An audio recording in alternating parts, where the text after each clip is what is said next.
So hello guys, आशा करता हूँ सभी अच्छे होंगे। और इस वीडियो में मैं आप लोग बताने वाला हूँ कि जो Jharkhand academic council class 10th के टॉपर होते हैं वो किस तरीके से अपने कॉपी में लिखते हैं। तो मैं आज आप लोग को 2016 के एक टॉपर का जो इंग्लिश कॉपी है उसको मैं रिव्यू करके दिखाऊंगा, किस तरीके से उसने डील किया था, किस तरीके से उसने पैसेज को, अनसीन जो पैसेज होता है उसको सॉल्व किया था, किस तरीके से लेटर लिखा था, किस तरीके से पैराग्राफ लिखा था, किस तरीके से क्वेश्चन आंसर को डील्स किया था, किस तरीके से प्रॉज पोइट्री वैसे क्वेश्चन आंसर को लिखा था। तो फ्रेंड्स, इस वीडियो को आप देख कर के पता लगा सकते हैं कि किस तरीके से एक टॉपर अपना कॉपी को लिखता है। तो फ्रेंड्स, जो आपका जो पहला इंटरफेस दिया रहता है पेज का, उसमें आपको लेफ़्ट साइड में कुछ जो जानकारी है फिलअप करना होता है एज एन कैंडिडेट जो एग्ज़ाम दे रहा है। तो जिसमें फर्स्ट रहता है रजिस्ट्रेशन नंबर, सेकंड रहता है रजिस्ट्रेशन ईयर, थर्ड रहता है रोल कोड, फोर्थ रहता है रोल नंबर, फिफ्थ रहता है स्क्रिप्ट और सिक्स्थ नंबर रहता है डेट। और जो आपका राइट साइड में आपको भरना नहीं है, ये भरना पड़ता है जो एग्ज़ाम चेक करता है, एग्जामिनर रहता है, जिसमें आपका देखिए 20 तक दिया हुआ, मतलब टोटल 20 क्वेश्चन थे उस साल 2016 में। और उसमें से लास्ट में 99 लिखा हुआ है, मीन्स वो 100 आउट ऑफ 99 स्कोर किया था। तो देखते हैं चलिए कि किस तरीके से डील किया लिखा है। तो उस साल जो आपका पेपर था वो 4 भाग में डिवाइड था, सेक्शन ए, बी, सी और डी। सेक्शन ए जो रीडिंग का था 20 मार्क, राइटिंग का 20 मार्क, सेक्शन सी ग्रामर का 15 मार्क्स और टेक्स्ट बुक टोटल 45 मार्क्स का था। 33 पास मार्क्स था, फुल मार्क्स 100 था। तो जो अनसीन पैसेज था, फर्स्ट क्वेश्चन वो 8 मार्क्स का था, जिसमें सक्सेस इन लाइफ वाला पैसेज था, जिसमें से आपका टोटल 8 मार्क्स का था और 4 क्वेश्चन था ABCD करके, जिसमें 3 क्वेश्चन आपको थ्योरेटिकल लिखना था और एक क्वेश्चन जिसमें 2 फिल इन द ब्लैंक्स थे उसको भरना था। तो फ्रेंड्स, देखते हैं चलिए किस तरह से लिखा है। तो देखिए, जो फर्स्ट क्वेश्चन है लिखा हुआ है कि what does success depend on, success किस पर निर्भर करता है। तो उसका आंसर है success depend on good health. तो सक्सेस अच्छी स्वास्थ्य पर निर्भर करता है। तो फ्रेंड्स, मेरा बोलने का मतलब ये है कि किस तरीके से लिखा है। देखिए, जो 2 वर्ड का, आप पहले सेंटेंस को देखिए किस तरह से लिखा है। पहला तो वर्ड का, 2 वर्ड का गैप देखिए, सक्सेस और डिपेंड वर्ड का गैप देखिए, एकदम पूरा यूनिफॉर्म गैप में रखा है कि 2 वर्ड को सामने सामने लिख दिया है और 2 वर्ड को दूर दूर में लिखा है। तो ऐसा नहीं करना हम लोगों को कभी भी। ये एक पहला टिप्स है आपके लिए कि जब भी सेंटेंस को लिखिएगा तो लेटर का जो साइज़ है, जैसे एस को हम बहुत ही बड़ा लिख दिए, यू को छोटा लिख दिए, 2 सी को बहुत बड़ा लिख दिए, ए को एकदम छोटा लिख दिए, फिर एक तो एस बड़ा लिख दिए, एक तो छोटा लिख दिए, फिर डी को बड़ा या छोटा लिख दिए। तो इस तरह नहीं करना है। जो भी है, जो भी आपका लेटर साइज़ है, इसको यूनिफॉर्म रखना है। और जो भी 2 वर्ड के बीच का गैप है, इसको भी आपको यूनिफॉर्म रखना है, मतलब समान समान दूरी में, समान गैप में लिखना है। तो फिर बी का आंसर देखिए और सी का भी देख लीजिए और डी का भी। डी में देखने लायक क्या चाहिए फ्रेंड, अक्सर हम लोग क्या देखते हैं कि जो फिल इन द ब्लैंक्स देता है हम लोगों को, चले सोचते हैं क्वेश्चन दिया हुआ है, डायरेक्ट आंसर लिख के भरा दे इसको। हम लोग खाली आंसर लिख देंगे, जो ऊपर वाला क्वेश्चन है उसको नहीं लिखेंगे। Smoking harms the body and maximum बच्चे क्या करते हैं, उसको नहीं लिखता है। तो ऐसा नहीं कीजिएगा। जो पूरा क्वेश्चन दिया हुआ है उसको, पूरा क्वेश्चन को लिखिए, लिखने के बाद जिस तरीके से डैश डैश करके फिल इन द ब्लैंक्स दिया हुआ है उसको भी भरिए और जो आंसर है उसको भरिए। तो फ्रेंड्स, ये चीज़ ध्यान रखना पड़ेगा आपको, क्योंकि देखिए ये सब चीज़ है जो प्रैक्टिकली है, इस जो प्रूफ के साथ है। क्योंकि इसमें 8 मार्क्स स्कोर किया, आप देख सकते हैं 8 मार्क्स लिखा हुआ है, उसको मार्क्स मिला भी है। तो मार्क्स मिला है मतलब जरूर का जो प्रोसेस है लिखने को सही है, क्योंकि टॉपर है और टॉप किया है, कुछ ना कुछ तो बात होगा उसका लिखने का राइटिंग स्टाइल में। और राइटिंग स्टाइल बहुत डिपेंड करता है फ्रेंड्स आपका हिंदी और इंग्लिश में मैक्सिमम स्कोर करने के लिए। तो चलिए जल्द दिखाते हैं आपको सेकंड क्वेश्चन नंबर जो 2 है पैसेज, वो दिखाते हैं। तो पैसेज 2 में भी 12 मार्क्स का था, जिससे what is one of the most important natural resources वाला पैसेज था उस साल। इसमें से आपको 6 क्वेश्चन थे और जो 4 नंबर क्वेश्चन था ABCD, जिसको आपको थ्योरेटिकल लिखना पड़ता था। और ई नंबर में जो फिल इन द ब्लैंक्स है उसको कंप्लीट द फॉलोइंग, आपको पैसेज से पढ़ करके वो निकालना पड़ता है। और जो 2 क्वेश्चन था F नंबर में सेंटेंस आपको बनाना पड़ता है, जैसे पॉपुलेशन उसके ऊपर सेंटेंस बनाइए, पॉपुलर उसके ऊपर सेंटेंस बनाना पड़ता था। तो फ्रेंड्स, देखिए किस तरह से लिखा है, जो राइटिंग टेक्निक है, किस तरीके से डील किया था अनसीन पैसेजेस को। तो मैं धीरे धीरे करके ले जा रहा हूँ, आप आंसर को देखते जाइए। और जो थर्ड नंबर आता है फ्रेंड्स सेक्शन बी का है, जिसमें 2 लेटर है आपका। उस साल 2 लेटर था, एक इनफॉर्मल एक फॉर्मल। तो जो इनफॉर्मल वाला लेटर है उसको नहीं लिखा था वो बच्चे ने, जो फॉर्मल लेटर है उसको अटैम्प्ट किया था।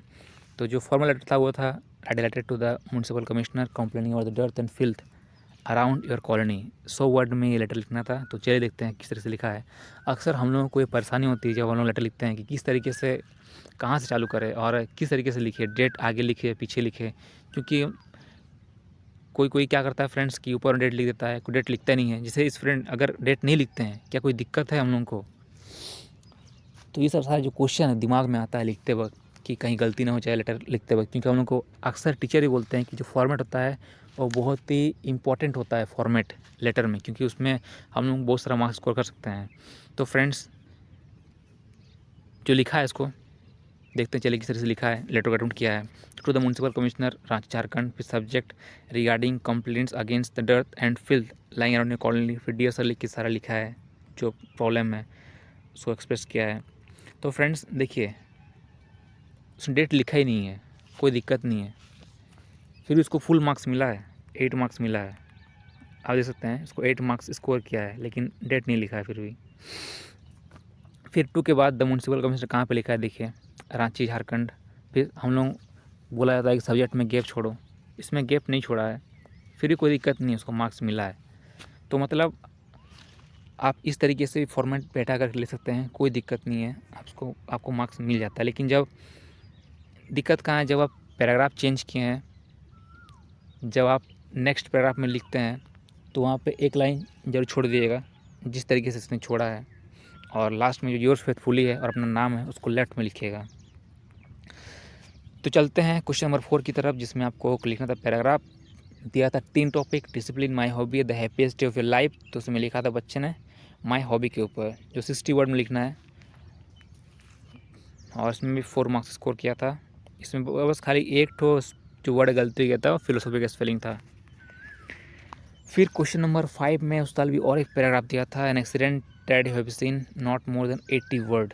ये एक रिपोर्टिंग पैराग्राफ है, एक रिपोर्ट की तरह लिखना पड़ता है, इसमें आपको डेट डालना बहुत ही मस्ट है। तो फ्रेंड्स इस साल आप लोगों के लिए ऐसा कुछ भी नहीं है, इस साल बस आपको लेटर लिखना है और एक पैराग्राफ लिखना है, वो भी 10 मार्क्स का है, लेटर 5 मार्क्स का और जो पैराग्राफ है वो 5 मार्क्स का। तो चलिए चलते हैं आगे तरफ। आगे में ग्रामर आ जा रहा है, ग्रामर में आपको नॉन फाइनाइट भरना है। फिर देखिए फ्रेंड्स डायरेक्ट आंसर नहीं लिखेगा, जैसे you need not dash all the question, इसका आंसर ही आंसर है। तो डायरेक्ट आंसर नहीं लिखिएगा, पूरा जो फिल इन द ब्लैंक्स है पूरा क्वेश्चन को भी लिखिएगा और डैश दे के आंसर भी लिखिएगा। और इसको जो आप लिख रहे हैं क्वेश्चन को तो उसको गैप दे के लिखिएगा, जो आपको पहले बोले थे, जो लेटर साइज है छोटा बड़ा नहीं कीजिएगा, जो वर्ड का गैप है उसको भी ज़्यादा कम बेसी नहीं कीजिएगा, ट्राई कीजिएगा कि यूनिफॉर्मली लिखे तो आपके लिए बेटर रहता है। उसके बाद देखिए किस तरीके से लिखा है, सेंटेंस कनेक्टर को अनटिल एज वाइल को फिलअप किया है। फिर हो गया आपका साल रिमूव टू दिया था, रिमूव टू तो फ्रेंड इस साल भी है जो 2 मार्क्स का है। इंट्रोगेटिव सेंटेंस, इनडायरेक्ट स्पीच, ये सब कॉमन है, ये सब आता ही है ग्रामर पोर्शन में अगर आप ग्रामर को अटेम्प्ट कर रहे हैं। तो मॉडल्स बहुत इंपॉर्टेंट है, मॉडल्स रहता ही है, इसमें आपको मस्ट, कैन, कोड में ये सब भरना पड़ता है, शुड, आउट। फिर आ गया क्वेश्चन नंबर 10 आपका, जिसमें करेक्ट फॉर्म भाव को भरना पड़ेगा। तो उसमें फ्रेंड्स एक गलती कर दिया था, बस अगर किसी उस बंदे ने एक गलती किया था तो उस जगह पे किया था, वरना उसको 100 पूरा स्कोर कर पाता। सिर्फ एक गलती के कारण उसका 99 आ गया, जिसमें फाउंड लिखा था ए नंबर में, तो बस ग्रामर में गलती चलते उसका 99 आ गया। फिर क्वेश्चन नंबर 11, इसमें आपको भरना पड़ता है हाउ, हु और व्हेन, तीनों में से वो भरना फिलअप करना पड़ेगा। तो उसमें भी फ्रेंड्स जो क्वेश्चन है ग्रामर में, क्वेश्चन पूरा लिखिए, डैश भी दीजिए अंदर में, और जो भी उसका आंसर है उसको लिख दीजिए। फिर चलते हैं सेक्शन डी की तरफ, टेक्स्ट बुक जो 45 मार्क्स का था, जिसमें आपका प्रोज से 20 मार्क्स का है। तो उस साल आपको मिजबिल डॉटर नाम का जो चैप्टर है फर्स्ट फ्लाइट किताब से मे बी, तो वहीं से एक दिया था आपको पैसेज, और पैसेज से आपका था 5 मार्क्स। तो फ्रेंड्स उस टाइम में क्या था ना, जैसे हम लोग इस अब जैसे एक पैसेज देता है, पैसेज से 4 क्वेश्चन दे दिया और फिर आपको बड़ा क्वेश्चन दे देगा, तो उस टाइम में नहीं था, उस टाइम में आपको 2-2 पैसे दिया जाता था। तो देखिए एक वैली से दिया है और एक मिजबिल डॉटर से दिया है। जो सेकंड नंबर है क्वेश्चन नंबर आपका 13 का, ये आपका वैली का दिया गया है। तो यहीं पे भी सारा क्वेश्चन आंसर को अटेम्प्ट करके लिखा था ठीक से, सारा 5 मार्क्स स्कोर किया है पूरा। उसके बाद friend the most important thing जो को बोलने वाला हूँ मैं अभी, कि how is blood an important part of human life. ये जो क्वेश्चन है, ये क्वेश्चन है ना, ये क्वेश्चन बहुत साल से घुमा रहा है और बहुत इंपॉर्टेंट भी है। चैप्टर 7 का जो लॉन्ग क्वेश्चन होता है, चैप्टर 1 का 4 का 7, ये मैक्सिमम दिखा गया कि मिलता ही है। तो फ्रेंड्स इस साल भी दिया है शायद मॉडल सिंपल क्वेश्चन पेपर में, और एक क्वेश्चन रिपीट करता भी है। तो what does post master send money लंचो, आपको और दे के 2 क्वेश्चन दिया था। एक दिया था चैप्टर 7 से और चैप्टर 1 से दिया था। तो इस तरह क्वेश्चन 6 मार्क्स के लिए थे उस साल। फिर आगे चलते हैं क्वेश्चन नंबर 15 की तरफ। Who on the drawing contest what had the winner drawn, और देखिए why was the young seagull afraid to fly. तो फ्रेंड्स जो और दे करके हैं इसको लिखा है बंदे ने। और ये जो आपका क्वेश्चन आंसर है ये फर्स्ट फ्लाइट जो बुक है उसका जो 3rd नंबर चैप्टर है वहीं से उठाया गया है। और उस साल इस तरह का क्वेश्चन 4 मार्क्स के लिए था। चलते हैं पोएट्री सेक्शन की ओर। फिर पोएट्री में आपका जो पोएम फॉग है, फॉग से एक स्टांजा उठाया है और उसमें क्वेश्चन बना के दिया है कि name the poem from where this line have been taken. तो फ्रेंड्स हम लोग को किस तरह से लिखना चाहिए, किस तरह की शुरुआत करना चाहिए लिखते वक्त, कि हम लोग तो जानते हैं कि जो लिखा है फॉग उसको कौन लिखा है, कार्ल सैंडबर्ग ने लिखा है। ये जो पोएम है किसका स्टांजा है, फॉग का लिखा है। तो किस तरह से लिखिएगा, थोड़ा बना के लिखिएगा। जैसे बच्चे ने लिखा है कि this lines have been taken from the poem, फिर एपोस्ट्रोफी के अंडर फॉग को लिखा है। तो इस तरह राइटिंग टेक्निक बहुत ही ज़्यादा इम्प्रेशन छोड़ता है जो आपका कॉपी को चेक करता है। आप उसको जितना साफ सुंदर लिख के दीजिएगा उतना ही खुश होगा और आपको इस तरह से मार्क्स भी मिलेगा। तो इस स्ट्रैंजर से 4 क्वेश्चन थे ABCD के रूप में और आपको 4 क्वेश्चन बनाने पड़ते हैं, जिसमें आपका 2 क्वेश्चन तो बहुत ईजी रहता है कि आपको फाइंड आउट करना पड़ता है कि भाई आपका जो लिखा है वो किसने लिखा है, मतलब जो आपका पोएम है वो कौन सा पोएम है और किसने लिखा है। 2 चीज़ होगी आपका, और 2 क्वेश्चन वहीं से उठा देता है आपका क्वेश्चन उसका पैसेज का ये स्टैंजा के अंडर से। फिर क्वेश्चन नंबर 17 जिसे हम लोग भी अभी मिलता है फ्रेंड्स हम लोगों को भी, कि 2 क्वेश्चन आपको पोएम से सॉल्व करना होता है। 2 क्वेश्चन आपको देता ही है। तो उस साल भी वैसे ही था, 2 क्वेश्चन दिया था जिसमें 3 क्वेश्चन में से आपको 2 क्वेश्चन बनना पड़ता है और 6 मार्क्स के लिए रहता है। तो what happened when the dust of snow fell on the poet, dust of snow and fire and पढ़े होंगे, जो रॉबर्ट फ्रॉस्ट का है शायद।